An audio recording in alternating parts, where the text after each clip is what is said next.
नमस्कार, यूपी तक के इस मॉर्निंग शो सुर्खियां में आपका स्वागत है। मैं हूं आपका संतोष और इस बुलेटिन में हम बताते हैं वो खबरें जो बनती हैं अखबारों की सुर्खियां। तो शुरुआत बरेली में अभिनेत्री दिशा पाटनी के घर पर हुई फायरिंग से।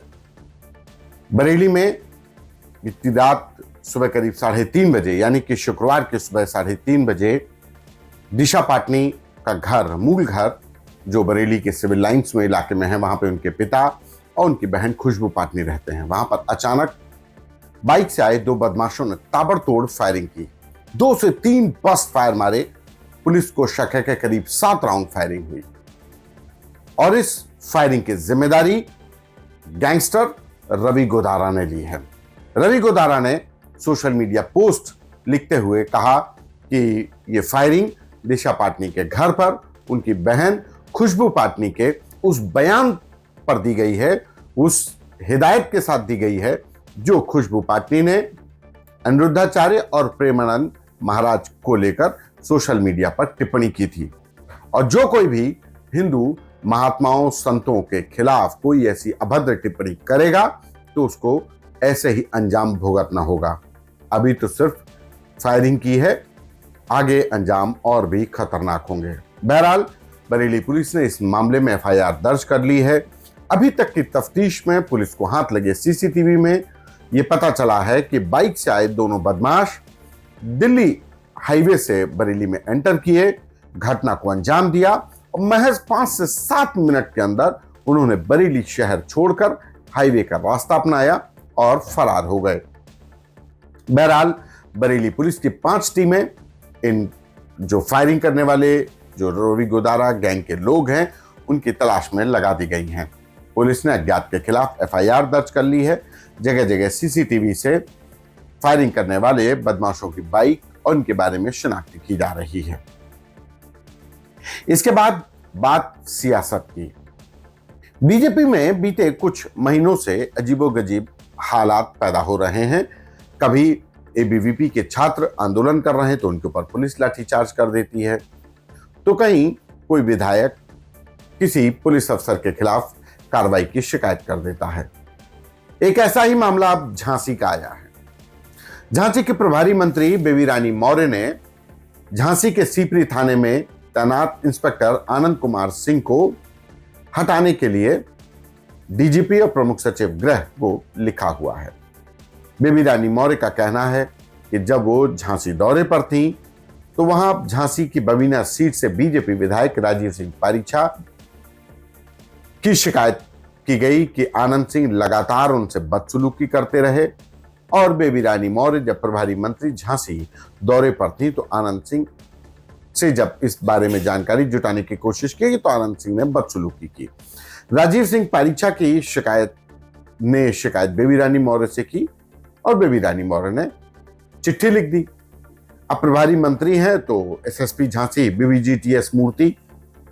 बीबीजीटीएस मूर्ति कानपुर देहात से उनका प्रमोशन एक तरीके से बड़ा शहर मिला। झांसी तो वो किसी भी तरीके की नाराजगी नहीं चाहते हैं, ना अफसर नाराज हो ना नेता, तो उन्होंने आनंद फानन में आनंद सिंह को सस्पेंड कर दिया।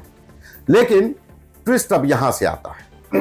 अब बीजेपी के एक दूसरे विधायक हैं, बीजेपी शहर सीट से विधायक रवि शर्मा ने चिट्ठी लिखी है बेबी रानी मौर्य को। और बेबी रानी मौर्य को चिट्ठी लिखी है कि आनंद सिंह तो बहुत अच्छे अधिकारी हैं, बहुत मृदुभाषी हैं, अपराधियों पर नियंत्रण रखते हैं और नियंत्रण रखने के साथ साथ तो पुलिसिंग बहुत अच्छी करते हैं। लिहाजा बेबी रानी मौर्य जो प्रभारी मंत्री हैं उनको रवि शर्मा ने चिट्ठी लिखी है कि अगर आपको कोई किसी प्रकार की शिकायत मिली है तो पहले जांच करा लें और तब कार्रवाई करें।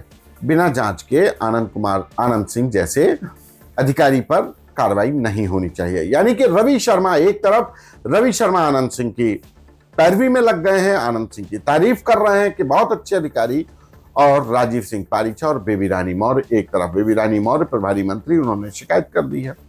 वैसे इस पूरे विवाद की जड़ में वही राजीव सिंह पारीछा, ये बीजेपी विधायक हैं जिन्होंने कुछ दिन पहले ट्रेन में आते हुए एक यात्री के साथ सीट को लेकर झगड़ा किया था। उनके चहेते समर्थकों ने उस यात्री को पीट कर लहूलुहान कर दिया था। हालांकि विधायक जी ने बड़ी मासूमियत के साथ झांसी रेलवे आरपीएफ में एक एफआईआर दर्ज कराई कि सीट को लेकर यात्री ने उनके साथ मारपीट की। हालांकि सीसीटीवी में विधायक जी की करतूत सामने आई। बीजेपी की तरफ से, बीजेपी प्रदेश दफ्तर की तरफ से उनसे स्पष्टीकरण मांगा गया, स्पष्टीकरण भी दिया गया होगा, लेकिन मामला रफा दफा हो गया। लेकिन अब राजीव सिंह पारीचा एक बार फिर चर्चा में है और चर्चा एक इंस्पेक्टर से अदावत को लेकर है। बेबी रानी मौर्य एक तरफ राजीव सिंह पारीचा के साथ और दूसरी तरफ झांसी से दोबारा विधायक रवि शर्मा। रवि शर्मा भी बीजेपी के बड़े नेता हैं, ब्राह्मण चेहरा हैं और वो आनंद सिंह की पैरवी कर रहे हैं। तो ये लेटर वॉर बीजेपी में झांसी से शुरू हो गया है। इसके बाद एक और खबर, उत्तर प्रदेश पुलिस में सब इंस्पेक्टर भर्ती जो 4,500 से अधिक 4,500 के पदों पर जो सब इंस्पेक्टर की भर्ती होनी है उसकी अंतिम तिथि खत्म हो चुकी है और अब तक 7 लाख से ज्यादा आवेदन हो चुके हैं। 11 सितंबर तक ये लास्ट डेट थी। कल भर्ती बोर्ड ने इस मामले में अभ्यर्थियों को एक मौका दिया था कि किसी को अगर अपनी कोई इंफॉर्मेशन अपडेट करनी है तो वो कर सकता है, लेकिन उसके बाद कोई भी इंफॉर्मेशन अपडेट नहीं होगी। तो कल का दिन वो भी चला गया और ओटीआर यानी वन टाइम रजिस्ट्रेशन का जो सिस्टम उत्तर प्रदेश पुलिस भर्ती व प्रोन्नति बोर्ड ने लागू किया, उस ओटीआर में अब तक 7 लाख से अधिक लोगों ने आवेदन रजिस्ट्रेशन कराया है। तो उम्मीद है कि सभी लोग सब इंस्पेक्टर भर्ती प्रक्रिया में शामिल होंगे, आवेदन हो रहे हैं। इसके बाद बात उत्तर प्रदेश पुलिस से ही जुड़ी हुई। डीजीपी राजीव कृष्ण ने कल सभी जिलों के साथ वीडियो कॉन्फ्रेंसिंग कर क्राइम मीटिंग ली। क्राइम मीटिंग इसलिए कि क्राइम से जो मुद्दे हैं, चाहे वो जन सुनवाई का मामला हो, साइबर क्राइम का मामला हो या तमाम लॉ एंड ऑर्डर का मामला हो, पुलिस कर्मियों के खिलाफ शिकायत का मामला हो, इस पर डीजीपी ने कल कई जिलों के अफसरों को, जिलों के कप्तान को सीधे फटकार लगाई कि जन सुनवाई के निस्तारण में लापरवाही बरती जा रही है। और जिन जिलों को इस मामले में या जिन जिलों के एसपी को इस मामले में अल्टीमेटम मिला है उसमें वाराणसी और गाजियाबाद के पुलिस कमिश्नर भी हैं।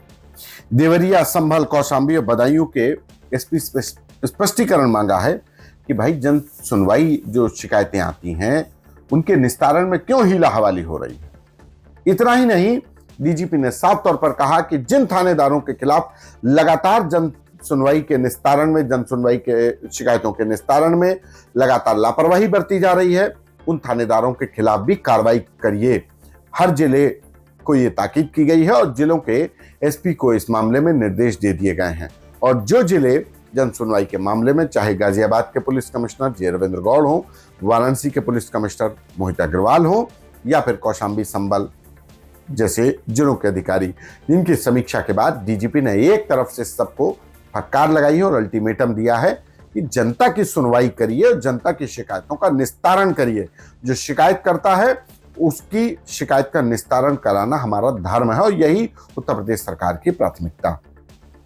इसके साथ ही डीजीपी ने आने वाले जो त्योहार है उसको लेकर के डीजी लॉ एंड ऑर्डर की तरफ से भी निर्देश दिए गए हैं कि त्योहारों पर सुरक्षा रखी जाए, त्योहारों पर चाक चौबंद व्यवस्था की जाए, साइबर क्राइम की टीमें अलर्ट किया जाए। लेकिन इसके बाद एक दूसरा जो बिंदु था वो था पुलिसकर्मियों की शिकायत का, कि जिन जिलों से पुलिसकर्मियों की शिकायतें मिली हैं उसमें कानपुर, लखनऊ, आगरा पुलिस कमिश्नरेट भी शामिल हैं। यहाँ के पुलिसकर्मियों की शिकायतें डीजीपी ऑफिस को सबसे ज्यादा मिली हैं। वो शिकायतें चाहे भ्रष्टाचार की हों, चाहे दुर्व्यवहार की हों, चाहे सुनवाई ना करने की हो। तो ऐसे पुलिस तीनों कमिश्नरेट के अफसरों को और जिलों के कप्तानों को अल्टीमेटम दिया गया है कि पुलिसकर्मियों के ऐसे जिन पुलिसकर्मियों की लगातार शिकायतें आ रही हैं उन पुलिसकर्मियों की एक सूची बनाई जाए, लिस्ट बनाई जाए, उनका एक डिप्टी एसपी रैंक के अधिकारी से जांच करवाई जाए और जांच के बाद इन पुलिसकर्मियों को चिन्हित करके कड़ी कार्रवाई की जाए। ये डीजीपी राजीव कृष्ण ने जब से डीजीपी की कुर्सी संभाली वो लगातार पुलिसिंग में सुधार करने की कोशिश में लगे हैं। उन्होंने अपनी 10 प्रायोरिटी पहले ही बता दी थी और अब ये डीजीपी बनने के बाद, कुर्सी संभालने के बाद राजीव कृष्ण की पहली क्राइम मीटिंग थी। अभी तक वीडियो कॉन्फ्रेंसिंग के जरिए जो क्राइम मीटिंग होती थी वो मुख्यमंत्री योगी आदित्यनाथ लेते थे, लेकिन डीजीपी की कुर्सी संभालने के बाद राजीव कृष्ण ने 1-to-1 क्राइम मीटिंग ली जिलों के अफसरों से कि किस जिले में क्या हो रहा है। पूरा डेटा सबके पास था, उनके पास था हर जिले का ब्यौरा था कि कहां पे अपराध बढ़ा, कहां पे साइबर क्राइम हो रहा है, कहां पे पुलिसकर्मियों की शिकायतें आ रही हैं। तो हर एक जिले की कुंडली के साथ कल के वीडियो कॉन्फ्रेंसिंग चर्चा में और कई पुलिस कमिश्नरों की धड़कनें बढ़ी हैं, क्योंकि चर्चा है कि अब इसके बाद पुलिस अफसरों की ट्रांसफर लिस्ट आने वाली है। तो यह भी देखना होगा कि इस क्राइम मीटिंग का असर इस पुलिस ट्रांसफर लिस्ट में, आईपीएस ट्रांसफर लिस्ट में कितनों की कुर्सी जाती है, यह भी असर पड़ेगा नहीं, ये देखना होगा। फिलहाल यूपी तक में आज इतना ही। दीजिए मुझे इजाजत। नमस्कार।